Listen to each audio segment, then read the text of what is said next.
भारत के यशस्वी प्रधानमंत्री माननीय नरेंद्र भाई मोदी जी अपने मनोभाव प्रकट करेंगे।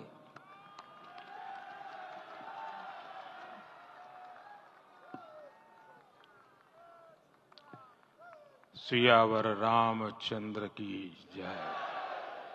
सियावर रामचंद्र की जय। श्रद्धेय मंच, सभी संत एवं ऋषिगण, यहां उपस्थित और विश्व के कोने कोने में हम सबसे साथ जुड़े हुए सभी राम भक्त, आप सबको प्रणाम, आप सबको राम राम।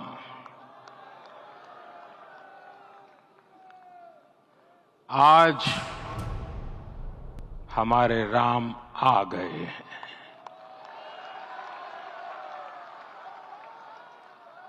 सदियों की प्रतीक्षा के बाद हमारे राम आ गए हैं। सदियों का अभूतपूर्व धैर्य, अनगिनत बलिदान, त्याग और तपस्या के बाद हमारे प्रभु राम आ गए हैं। इस शुभ घड़ी की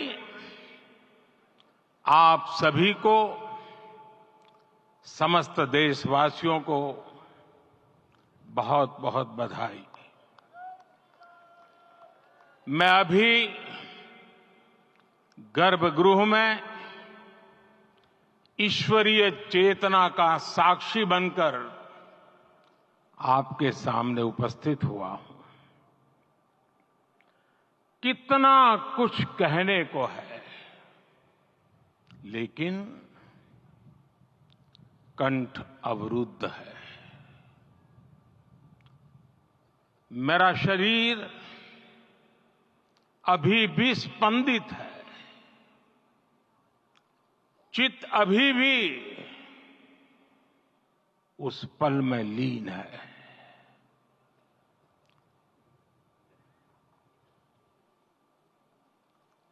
हमारे रामलला अब टेंट में नहीं रहेंगे।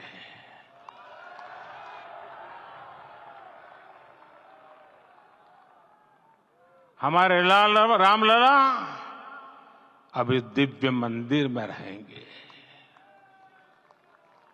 मेरा पक्का विश्वास है, अपार श्रद्धा है कि जो घटित हुआ है, इसकी अनुभूति देश के, विश्व के कोने कोने में राम भक्तों को हो रही होगी। ये क्षण अलौकिक है, ये पल पवित्रतम है। ये माहौल, ये वातावरण, ये ऊर्जा, ये घड़ी प्रभु श्री राम का हम सब पर आशीर्वाद है। 22 जनवरी 2024 का ये सूरज एक अद्भुत आभा लेकर आया है। 22 जनवरी 2024 ये कैलेंडर पर लिखी एक तारीख नहीं, ये एक नए काल चक्र का उद्गम है।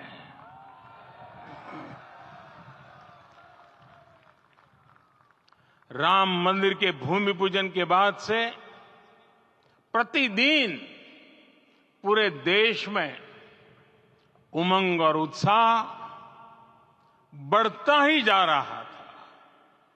निर्माण कार्य देख देशवासियों में हर दिन एक नया विश्वास पैदा हो रहा था। आज हमें सदियों के उस धैर्य की धरोहर मिली है। आज हमें श्री राम का मंदिर मिला है। गुलामी की मानसिकता को तोड़कर उठ खड़ा हो राष्ट्र, अतीत के हर दंश से हौसला लेता हुआ राष्ट्र ऐसे ही नव इतिहास का सृजन करता है। आज से 1000 साल बाद भी लोग आज की इस तारीख की, आज के इस पल की चर्चा करेंगे। और ये कितनी बड़ी राम कृपा है कि हम सब इस पल को जी रहे हैं, इसे साक्षात घटित होते देख रहे हैं। आज दिन दिशाएं, दिग दिगंत सब दिव्यता से परिपूर्ण है। ये समय सामान्य समय नहीं है।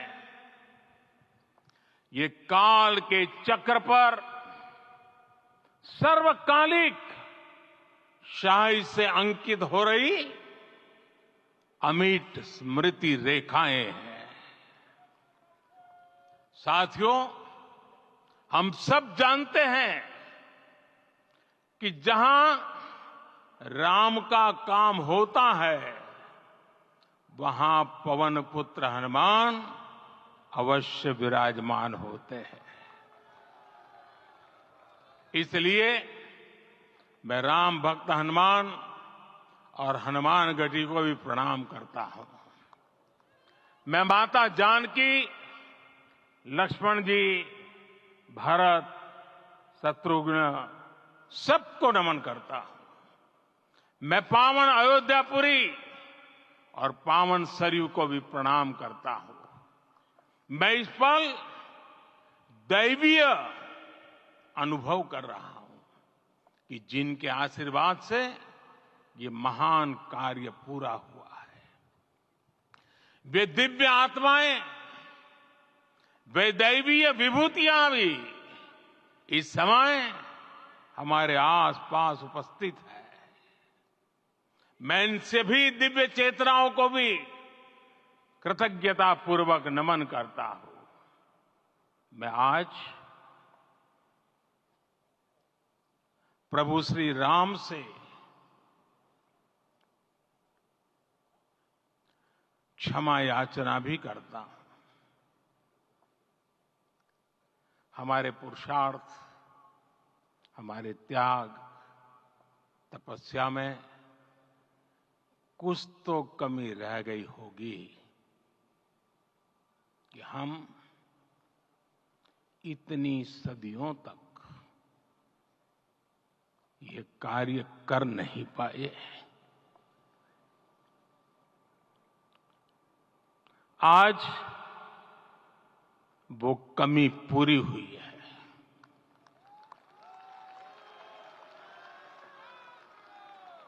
मुझे विश्वास है प्रभु राम आज हमें अवश्य क्षमा करेंगे। मेरे प्यारे देशवासियों, त्रेता में राम आगमन पर पूज्य संत तुलसीदास जी ने लिखा है, प्रभु बिलोकी हर से पुरबासी, जनित वियोग विपत्ति सबनासी। अर्थात प्रभु का आगमन देकर ही सब अयोध्यावासी, समग्र देशवासी हर्ष से भर गए। लंबे वियोग से जो आपत्ति आई थी, उसका अंत हो गया। उस कालखंड में तो वो वियोग केवल 14 वर्षों का था। तब भी इतना असह्य था। इस युग में तो अयोध्या और देशवासियों ने सैकड़ों वर्षों का वियोग सहा है। हमारी कई कई पीढ़ियों ने वियोग सहा है।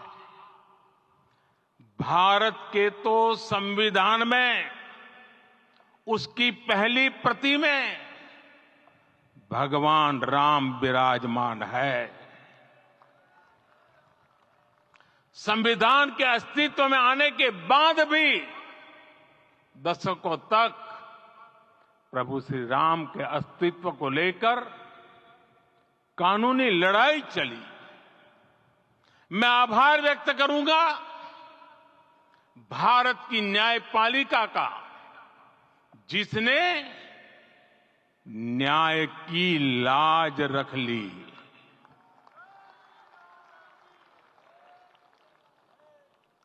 न्याय के पर्याय प्रभु राम का मंदिर भी न्यायबद्ध तरीके से ही बना। साथियों, आज गांव-गांव में एक साथ कीर्तन संकीर्तन हो रहे हैं। आज मंदिरों में उत्सव हो रहे हैं। स्वच्छता अभियान चलाए जा रहे हैं। पूरा देश आज दीपावली मना रहा है। आज शाम घर घर राम ज्योति प्रज्वलित करने की तैयारी है। कल मैं श्री राम के आशीर्वाद से धनुषकोडी में राम सेतु के आरंभ बिंदु अरिचल मुनाई पर था। जिस घड़ी प्रभु राम समुद्र पार करने निकले थे, वो एक पल था जिसने काल चक्र को बदला था। उस भावमय पल को महसूस करने का मेरा ये विनम्र प्रयास था। वहां पर मैंने पुष्प वंदना की। वहां मेरे भीतर एक विश्वास जगा कि जैसे उस समय काल चक्र बदला था, उसी तरह अब काल चक्र फिर बदलेगा और शुभ दिशा में बढ़ेगा। अपने 11 दिन के व्रत अनुष्ठान के दौरान मैंने उन स्थानों का चरण स्पर्श करने का प्रयास किया जहां प्रभु राम के चरण पड़े थे। चाहे वो नासिक का पंचवटी धाम हो, केरला का पवित्र त्रिपायर मंदिर हो, आंध्र प्रदेश में लेपाक्षी हो, श्रीरंगम में रंगनाथ स्वामी मंदिर हो, रामेश्वरम में श्री रामनाथ स्वामी मंदिर हो, या फिर धनुषकोडी। मेरा सौभाग्य है कि इसी पुनीत पवित्र भाव के साथ मुझे सागर से सरयू तक की यात्रा का अवसर मिला। सागर से सरयू तक हर जगह राम नाम का वही उत्सव भाव छाया हुआ है। प्रभु राम तो भारत की आत्मा के कण कण से जुड़े हुए हैं। राम भारतवासियों के अंतर मन में विराजे हुए हैं।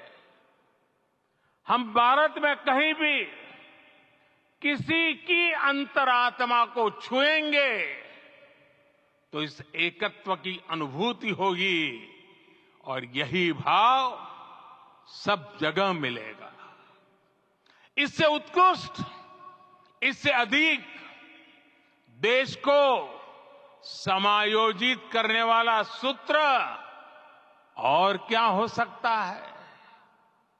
मेरे प्यारे देशवासियों, मुझे देश के कोने कोने में अलग अलग भाषाओं में रामायण सुनने का अवसर मिला है, लेकिन विशेषकर पिछले 11 दिनों में रामायण अलग अलग भाषा में अलग राज्यों से मुझे विशेष रूप से सुनने का मौका मिला। राम को परिभाषित करते हुए ऋषियों ने कहा है, रमन्ते यस्मिन् इति रामः, अर्थात जिसमें रम जाए वही राम है। राम लोक की स्मृतियों में, पर्वत से लेकर परंपराओं में सर्वत्र समाये हुए हैं। हर युग में लोगों ने राम को जिया है। हर युग में लोगों ने अपने अपने शब्दों में अपनी अपनी तरह से राम को अभिव्यक्त किया है और ये राम रस जीवन प्रवाह की तरह निरंतर बहता रहता है। प्राचीन काल से भारत के हर कोने के लोग राम रस का आचमन करते रहे हैं। राम कथा असीम है और रामायण भी अनंत है। राम के आदर्श, राम के मूल्य, राम की शिक्षाएं सब जगह एक समान है। प्रिय देशवासियों, आज इस ऐतिहासिक समय में देश उन व्यक्तित्वों को भी याद कर रहा है जिनके कार्य और समर्पण की वजह से आज हम ये शुभ दिन देख रहे हैं। राम के इस काम में कितने ही लोगों ने त्याग और तपस्या की पराकाष्ठा करके दिखाई है। उन अनगिनत राम भक्तों के, उन अनगिनत कार सेवकों के और उन अनगिनत संत महात्माओं के हम सब ऋणी हैं। साथियों, आज का ये अवसर उत्सवता का क्षण तो है ही, लेकिन इसके साथ ही यह क्षण भारतीय समाज की परिपक्वता के बोध का भी क्षण है। हमारे लिए ये अवसर सिर्फ विजय का नहीं, विनय का भी है। दुनिया का इतिहास साक्षी है कि कई राष्ट्र अपने ही इतिहास में उलझ जाते हैं। ऐसे देशों ने जब भी अपने इतिहास की उलझी हुई गांठों को खोलने का प्रयास किया, उन्हें सफलता पाने में बहुत कठिनाई आई, बल्कि कई बार तो पहले से ज्यादा मुश्किल परिस्थितियां बन गई। लेकिन हमारे देश ने इतिहास की इस गांठ को जिस गंभीरता और भावुकता के साथ खोला है, वो ये बताती है कि हमारा भविष्य हमारे अतीत से बहुत सुंदर होने जा रहा है। वो भी एक समय था जब कुछ लोग कहते थे कि राम मंदिर बना तो आग लग जाएगी। ऐसे लोग भारत के सामाजिक भाव की पवित्रता को नहीं जान पाए। रामलला के इस मंदिर का निर्माण भारतीय समाज के शांति, धैर्य, आपसी सद्भाव और समन्वय का भी प्रतीक है। हम देख रहे हैं ये निर्माण किसी आग को नहीं, बल्कि ऊर्जा को जन्म दे रहा है। राम मंदिर समाज के हर वर्ग को एक उज्जवल भविष्य के पथ पर बढ़ने की प्रेरणा लेकर आया है।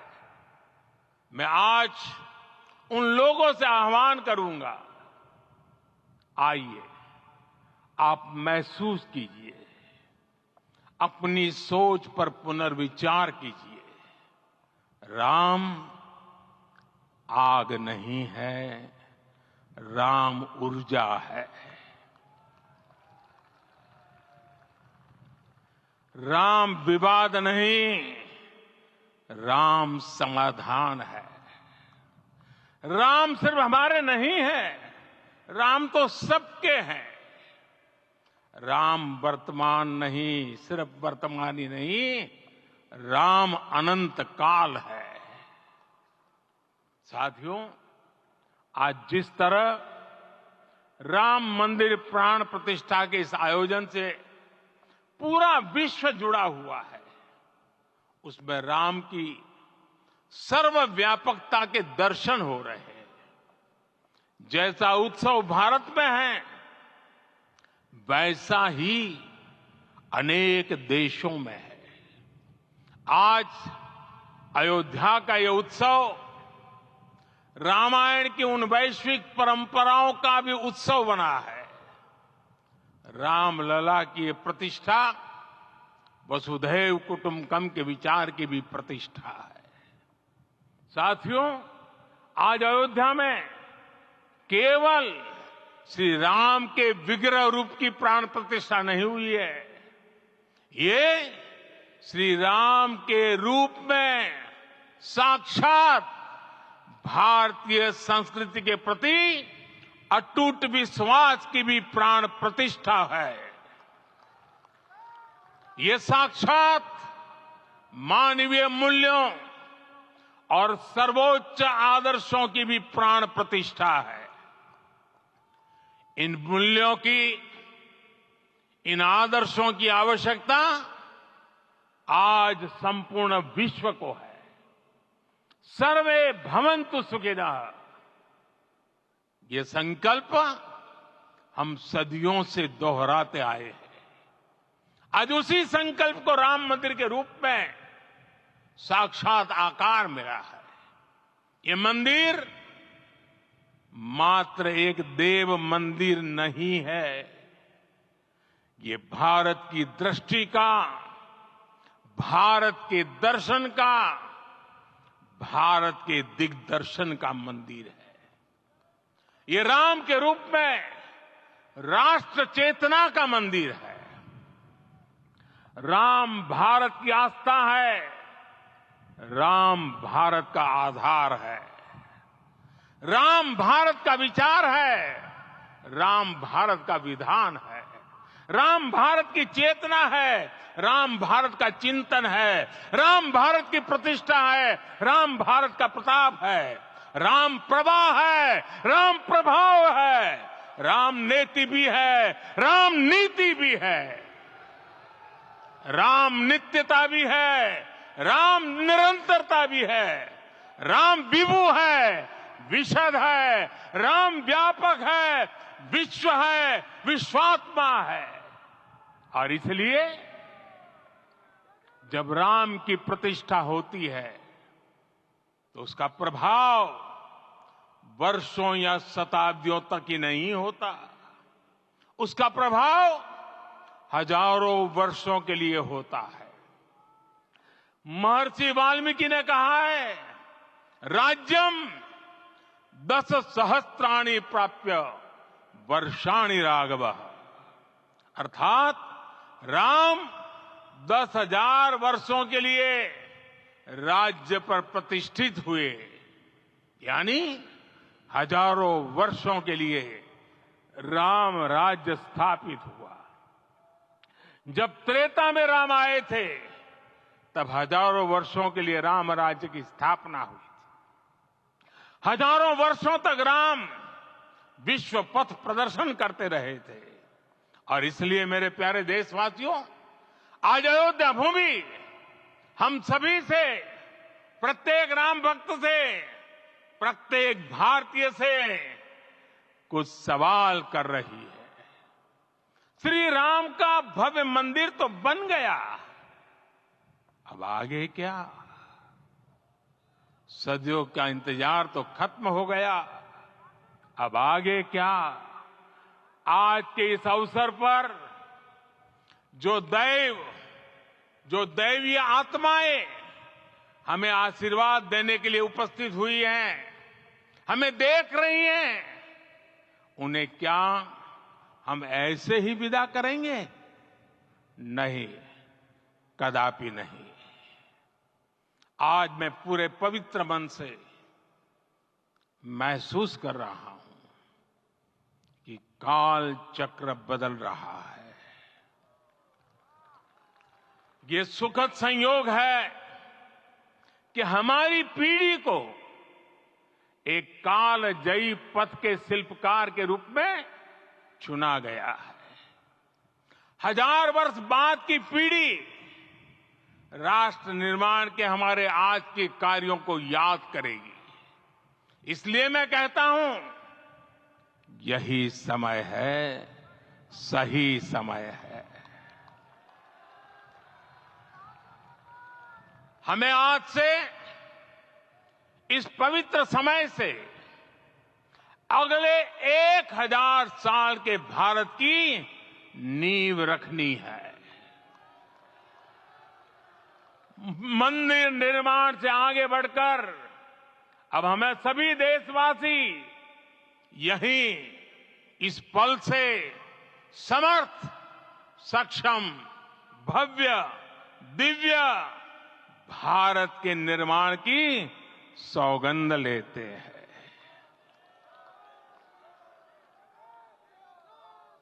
राम के विचार मानस के साथ ही जनमानस में भी हो, यही राष्ट्र निर्माण की सीढ़ी है।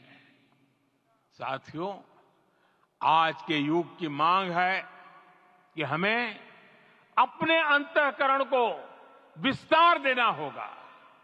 हमारी चेतना का विस्तार देव से देश तक, राम से राष्ट्र तक होना चाहिए।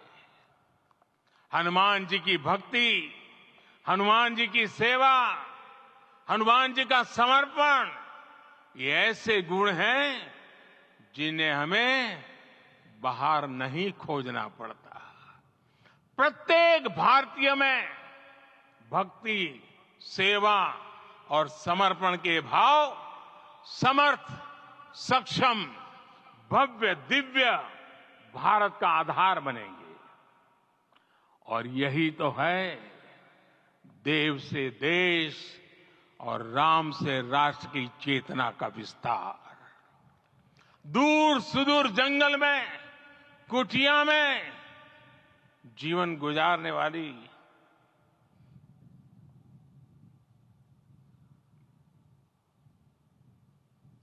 मेरी आदिवासी मां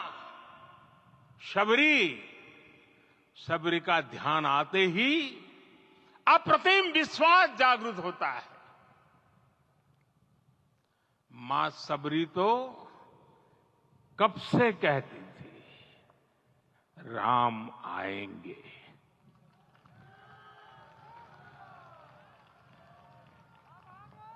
प्रत्येक भारतीय में जन्मा यही विश्वास समर्थ, सक्षम, भव्य भारत का आधार बनेगा। और यही तो है देव से देश और राम से राष्ट्र की चेतना का विस्तार। हम सब जानते हैं कि निषाद राज की मित्रता सभी बंधनों से परे है। निषाद राज का राम के प्रति सम्मोहन, प्रभु राम का निषाद राज के लिए अपनापन कितना मौलिक है। सब अपने हैं, सभी समान है। प्रत्येक भारतीय में अपनत्व की, बंधुत्व की ये भावना समर्थ, सक्षम, भव्य, दिव्य भारत का आधार बनेगी। और यही तो है देव से देश और राम से राष्ट्र की चेतना का विस्तार। साथियों, आज देश में निराशा के लिए रत्ती भर भी स्थान नहीं है। मैं तो बहुत सामान्य हूं, मैं तो बहुत छोटा हूं। अगर कोई ये सोचता है तो उसे गिलहरी के योगदान को याद करना चाहिए। गिलहरी का स्मरण ही हमें हमारी इस हिचक को दूर करेगा, हमें सिखाएगा कि छोटे बड़े हर प्रयास की अपनी ताकत होती है, अपना योगदान होता है, और सबके प्रयास की यही भावना समर्थ, सक्षम, भव्य, दिव्य भारत का आधार बनेगी। और यही तो देव से देश और राम से राष्ट्र की चेतना का विस्तार। साथियों, लंकापति रावण प्रकांड ज्ञानी थे, अपार शक्ति के धनी थे, लेकिन जटायु जी की मूल्य निष्ठा देखिए। वे महाबली रावण से भिड़ गए। उन्हें भी पता था कि वो रावण को परास्त नहीं कर पाएंगे, लेकिन फिर भी उन्होंने रावण को चुनौती दी। कर्तव्य की यही पराकाष्ठा समर्थ, सक्षम, भव्य, दिव्य भारत का आधार है। और यही तो है देव से देश और राम से राष्ट्र की चेतना का विस्तार। आइए हम संकल्प लें कि राष्ट्र निर्माण के लिए हम अपने जीवन का पल पल लगा देंगे। राम काज से राष्ट्र काज, समय का पल पल, शरीर का कण कण राम समर्पण को राष्ट्र समर्पण के ध्येय से जोड़ देंगे। मेरे देशवासियों, प्रभु श्री राम की हमारी पूजा विशेष होनी चाहिए। ये पूजा स्व से ऊपर उठ करके समष्टि के लिए होनी चाहिए। ये पूजा अहम से उठकर वयम के लिए होनी चाहिए। प्रभु को जो भोग चढ़ेगा वो विकसित भारत के लिए हमारे परिश्रम की पराकाष्ठा का प्रसाद भी होगा। हमें नित्य पराक्रम, पुरुषार्थ, समर्पण का प्रसाद प्रभु राम को चढ़ाना होगा। इनसे नित्य प्रभु राम की पूजा करनी होगी, तब हम भारत को वैभवशाली और विकसित बना पाएंगे। मेरे प्यारे देशवासियों, ये भारत के विकास का अमृत काल है। आज भारत युवा शक्ति की पूंजी से भरा हुआ है, ऊर्जा से भरा हुआ है। ऐसी सकारात्मक परिस्थितियां फिर न जाने कितने समय बाद बनेगी। हमें अब चूकना नहीं है, हमें अब बैठना नहीं है। मैं अपने देश के युवाओं से कहूंगा, आपके सामने हजारों वर्ष की परंपरा की प्रेरणा है। आप भारत की उस पीढ़ी का प्रतिनिधित्व करते हैं जो चांद पर तिरंगा लहरा रही है। वो 15 लाख किलोमीटर की यात्रा करके सूर्य के पास जाकर मिशन आदित्य को सफल बना रही है। जो आसमान में तेजस और सागर में विक्रांत का परचम लहरा रही है। अपनी विरासत पर गर्व करते हुए आपको भारत का नव प्रभात लिखना है। परंपरा की पवित्रता और आधुनिकता की अनंतता, दोनों ही पथ पर चलते हुए भारत समृद्धि के लक्ष्य तक पहुंचेगा। मेरे साथियों, आने वाला समय अब सफलता का है। आने वाला समय अब सिद्धि का है।